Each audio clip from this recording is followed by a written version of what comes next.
गेले 2 दिवस सुरू असलेल्या मुसळधार पावसानं जोर धरला असून मुंबई शहराला पाणीपुरवठा करणाऱ्या तानसा धरणासह अपर वैतरणा, मोडकसागर, मध्य वैतरणा, भातसा, विहार, तुळशी धरण तलावांच्या पाणी पातळीत वाढ झाली आहे. ठाणे जिल्ह्यातील तानसा धरणाच्या पाणलोट क्षेत्रात जोरदार पाऊस पडतोय. रविवारी 21 जुलै रोजी पडलेल्या पावसामुळे तानसा धरणाच्या पाणी पातळीत 116.326 इतकी वाढ झाली आहे. यामुळे तानसा धरण लवकरच भरून वाहण्याची शक्यता लक्षात घेता तानसा नदीकाठावरील ठाणे आणि पालघर जिल्ह्यातील 33 गावांना सावधानतेचा इशारा देण्यात आलाय. तानसा धरण ओसंडून वाहण्याची पातळी 128.63 मीटर THD इतकी निश्चित करण्यात आली आहे. सध्या तानसा धरण हे 80.50% एवढं भरले. तानसा धरण परिसरात सतत पर्जन्यवृष्टी होत आहे. याकडे लक्ष केंद्रित करून तानसा धरण लवकरच भरून वाहण्याची शक्यता वर्तवण्यात आली आहे. यामुळे नदीपात्रातील पाण्यात न उतरण्याच्या सूचना देऊन सावधानतेचा इशारा तानसा नदीकाठावरील गावांना देण्यात आलाय. यामध्ये ठाणे जिल्ह्यातील 18 गावं आणि पालघर जिल्ह्यातील 15 गावांना सावधानतेचा इशारा दिलाय. दरम्यान तानसा धरण क्षेत्र 80.50% एवढं भरलं असून पाणी पातळीत वाढ लक्षात घेता तानसा धरण ओव्हरफ्लो होण्याच्या मार्गावर आहे. या तानसा धरणाखालील आणि तानसा नदीलगतच्या आजूबाजूच्या परिसरातील गावांना रहिवाशांना तानसा धरण भरून वाहण्याची कल्पना देऊन सावध राहण्यासाठी सर्व शासकीय यंत्रणा, तहसील कार्यालय, पोलीस यंत्रणा आणि परिसरातील अधिकाऱ्यांना आवश्यक ती कार्यवाही करण्यासाठी सूचित करण्यात आले.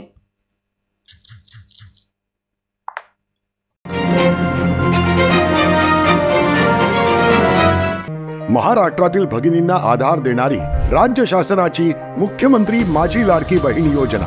या योजनेअंतर्गत अल्प उत्पन्न गटातील 21 ते 65 वयोगटाच्या भगिनींना मिळणार दरमहा 1500 रुपयाची मदत. अर्ज करण्यासाठी 31 ऑगस्ट 2024 पर्यंत मुदतवाढ.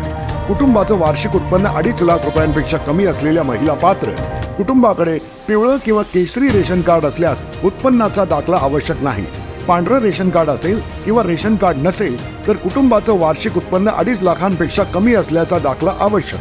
योजनेसाठीचा ऑनलाईन अर्ज नारी शक्ती दूत ॲपवरून किंवा पोर्टलवर भरता येईल. ज्या भगिनींना ऑनलाईन अर्ज भरता येत नसेल त्यांच्यासाठी अंगणवाडी, ग्रामपंचायत, वॉर्ड ऑफिस, सेतू सुविधा केंद्रामध्ये किंवा आशाताई बचत गटाच्या CRP यांची मदत उपलब्ध. आता आपल्याला अभिमानानं म्हणता येईल, सुखी आणि सुरक्षित आहे माझी लाडकी बहीण.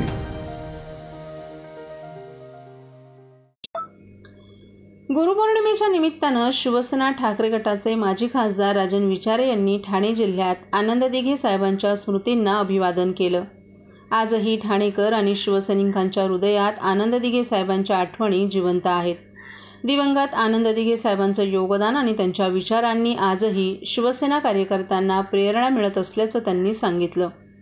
आज गुरुपौर्णिमेच्या दिवशी आम्ही दिघे साहेबांच्या आशीर्वादासाठी शक्तीस्थळावर अभिवादन करण्यासाठी आलो आहोत. दिघे साहेबांचं कार्य आमच्यासाठी आदर्श आहे आणि आम्ही त्यांचे विचार पुढे घेऊन जात असल्याचंही त्यांनी म्हटलं. विचारे यांनी धर्मवीर 2च्या ट्रेलरबद्दलही आपली प्रतिक्रिया व्यक्त केली आहे. धर्मवीर 2 हा लवकरच रिलीज होईल. पिक्चर बघितल्यानंतरच याबाबत प्रतिक्रिया देणं योग्य ठरेल. परंतु दिघे साहेबांनी सांगितलेल्या विचारांची आम्ही नेहमीच प्रेरणा घेत असल्याचंही विचारे यांनी सांगितलं. आनंद दिघे साहेबांचे ठाणे जिल्ह्यातील योगदान अमूल्य आहे. त्यांच्या कार्यकर्त्यांसाठी त्यांचे विचार आजही मार्गदर्शक ठरतात. दिघे साहेबांनी शिवसेनेचे कार्यकर्ते मोठे केले आणि ठाणे जिल्ह्यातील संघटन वाढवलं. त्यांनी जाती धर्माच्या भेदभावाशिवाय सर्वांना एकत्र केलं आणि ठाणे जिल्ह्याचा विकास साधला. महापुरुष हिंदू हृदय सम्राट बाळासाहेब ठाकरे यांच्या स्मृतीस वंदन करून आम्ही त्यांच्या विचारांवर चालत आहोत. फक्त फोटो लावणं पुरेसे नाही, त्यांच्या विचारांचं आचरण करणेही तितकंच गरजेचं असल्याचं विचारे यांनी म्हटलं. शिवसैनिकांना उद्देशून विचारे यांनी धर्मवीर आनंद दिघे शेवटच्या श्वासापर्यंत शिवसेनेला प्रामाणिक राहिले. आम्हालाही त्यांच्या विचारांनी प्रामाणिकपणे कार्य करावे लागेल. जनता सर्व काही उघड्या डोळ्यांनी पाहते आणि त्यांना आमच्या कार्याची कल्पना येईलच, असंही विचारे यांनी सांगितलं. ठाणे जिल्ह्याचं दैवत आणि आमचे गुरुवर्य धर्मवीर आनंद दिघे साहेब, मला वाटतं आयुष्यातला एक क्षण सुद्धा असा जात नाही की त्यांची आठवण या ठाणेकरांना किंवा शिवसैनिकांना होत नाही. आणि आज गुरुपौर्णिमा, जवळजवळ 23 वर्ष दिघे साहेबांना जाऊन झाले आणि तुम्ही बघितलं असेल सर्वांच्या मनामध्ये आज दिघे साहेबांच्या मनामध्ये तुम्ही जर बघितलं तर दिघे साहेबांनी आज एक सामान्य कार्यकर्ता आज इथपर्यंत आणून ठेवलेला आहे. या ठाणे जिल्ह्यासाठी त्यांनी केलेले असं योगदान आणि ज्या पद्धतीने दिघे साहेबांनी वरती या ठाणे जिल्ह्याचं असलेलं प्रेम लक्षात घेता आज गुरुपौर्णिमेच्या दिवशी या ठिकाणी दिघे साहेबांचा आशीर्वाद घेण्यासाठी सर्व शिवसैनिक या ठिकाणी जमा झालेले आहेत. मला वाटतं धर्मवीर पिक्चर 2 हा रिलीज होईल त्याची ट्रेलर सुद्धा बघितला आणि पिक्चर बघितल्यानंतर मला वाटतं प्रतिक्रिया देणं योग्य ठरेल. परंतु धर्मवीरांची कॉपी करणं आणि धर्मवीरांचे जे विचार आहेत, कारण धर्मवीरांनी एकच सांगितलं होतं, मला वाटतं त्या पहिल्या पिक्चरमध्ये दाखवलं होतं की गद्दारांना क्षमा नाही आणि या गद्दारांना ज्यांनी गद्दारी केली त्याला हे त्यांच्यासाठी हे आहे आणि त्यांनी त्यांच्या पिक्चरमध्येच दाखवलेलं आहे. त्यामुळे दिघे साहेब जे आहेत ते आज खऱ्या अर्थाने तुम्ही बघितलं असेल या ठाणे जिल्ह्याचं दैवत आहे आणि मला वाटतं ते कधीच माफ करणार नाहीत या संबंध गोष्टीला आणि पिक्चर बघितल्यानंतर मला वाटतं त्याची प्रतिक्रिया आम्ही देऊ.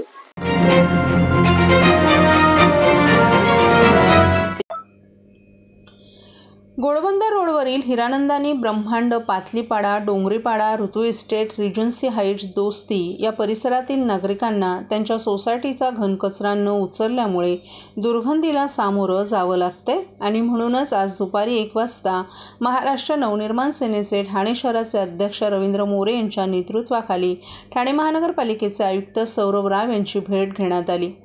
ठाणे महानगरपालिका आयुक्तांसमोर हिरानंदानेचे मधु मेनन, आयविडे ब्रह्मांड असोसिएशनचे रत्नदीप नायर, ऋतू इस्टेटचे कन्नूभाई पटेल, रिजन्सीचे अभय पारकर, सिद्धेश हर्डीकर, वैभव राणे, देविक चक्रवर्ती, पेज 6 दोस्तीचे विनय कोलते, विक्रांत मोरे, ठाणे शहर विधानसभेचे उपशहराध्यक्ष सुशांत डोंबे, ठाणे शहर विभाग निलेश चव्हाण, विभाग सचिव सुरेश भोर आदीही उपस्थित होते. यावेळी त्यांना निवेदन देऊन घोडबंदरवासियांना होणाऱ्या त्रासातून कशी मुक्तता होईल याबद्दल त्यांनी चर्चा केली. तर पालिका आयुक्त सौरभ राव यांनी एका आठवड्यात आपण सर्व समस्या सोडवण्याचं आश्वासन दिल्याची माहिती यावेळी देण्यात आली.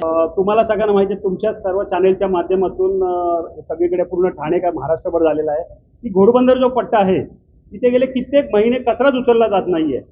जे एम कुमार म्हणून आहेत त्यांच्या गाड्या म्हणजे गाड्या बरोबर नाही आहेत, गाड्या बंद पडतात. इथे त्या कामगारांनी आंदोलन देखील केलं होतं आणि त्याचा त्रास या घोडबंदरवासियांना होतं. इथे हिरानंदानी जे मंडळी आहे, ब्रह्मांड असोसिएशनचे अध्यक्ष आहेत, इथे रिजन्सी हाईट्स आहे, दोस्ती आहे, बरेचसे म्हणजे तो जो पट्टा आहे त्याच्यातले हे प्रत्येक प्रतिनिधी इथे आलेले आहेत की तो घाणीचा त्रास आहे. एक आठवडा तिथे कचरा पडतो, कचरा काही प्लॅस्टिकमध्ये आहे, काही त्या डस्टबिनमध्ये आहे. त्याची या पावसामुळे एवढी दुर्गंधी सुटलेली आहे की शाळेतल्या मुलांना त्याचा नाहक त्रास आहे, तिथे राहणाऱ्या नागरिकांना त्रास आहे आणि याकडे नगरपालिकेचं लक्ष असावं म्हणून आम्ही आज हे सगळी मंडळी आलेली आहे. आम्हाला आयुक्तांनी पॉझिटिव्ह आम्हाला त्यांनी सांगितलेलं आहे की 2 दिवसात आम्ही करतो, परंतु या लेटरमध्ये मी त्यांना दिलेलं आहे तुम्ही जो ते सांगता मी 1 आठवड्याचा मुदत देतोय. जर 1 आठवड्यात हा जर कचरा उचलला गेला नाही तर घोडबंदरचा संपूर्ण कचरा उचलून मी हे गेटवर टाकेन एवढं मात्र या क्षणी मी सांगतो. माझ्याबरोबर हिरानंदानी पण आहे, ब्रह्मांड असोसिएशन आहे, रेसिडेन्सी आहे, बाकी सगळे त्यांच्याजवळ पण तुम्ही बोला.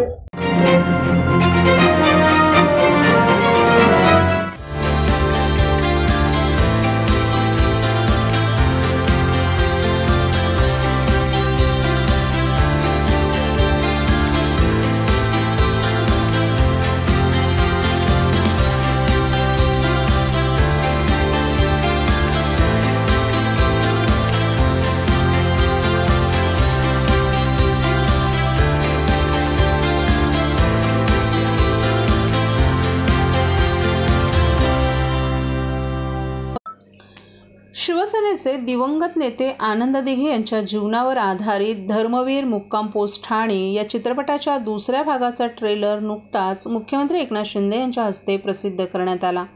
या ट्रेलरमध्ये एका संवादाविषयी आनंद दिघे यांचे पुतणे तथा शिवसेना उद्धव ठाकरे पक्षाचे ठाणे जिल्हाप्रमुख केदार दिघे यांनी संताप व्यक्त केलाय. दिघे साहेबांच्या हिंदुत्वाचा शिंदे आणि धर्मवीर 2 चित्रपटाच्या टीमकडून अपमान झालाय. स्वतःला मोठं दाखवण्यासाठी शिंदे हे दिघे साहेबांना लहान का दाखवत आहेत असा प्रश्न केदार दिघे यांनी उपस्थित केलाय.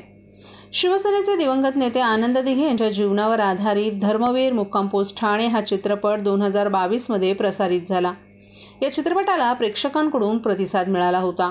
केवळ एकाच चित्रपटात आनंद दिघे यांचं कार्य दाखवणं शक्य नव्हतं. त्यामुळे या चित्रपटाचा दुसरा भाग येत्या 9 ऑगस्ट रोजी प्रेक्षकांसमोर येणार आहे. शनिवारी या चित्रपटाचं ट्रेलर मुख्यमंत्री एकनाथ शिंदे यांच्या उपस्थितीत प्रसारित करण्यात आलं.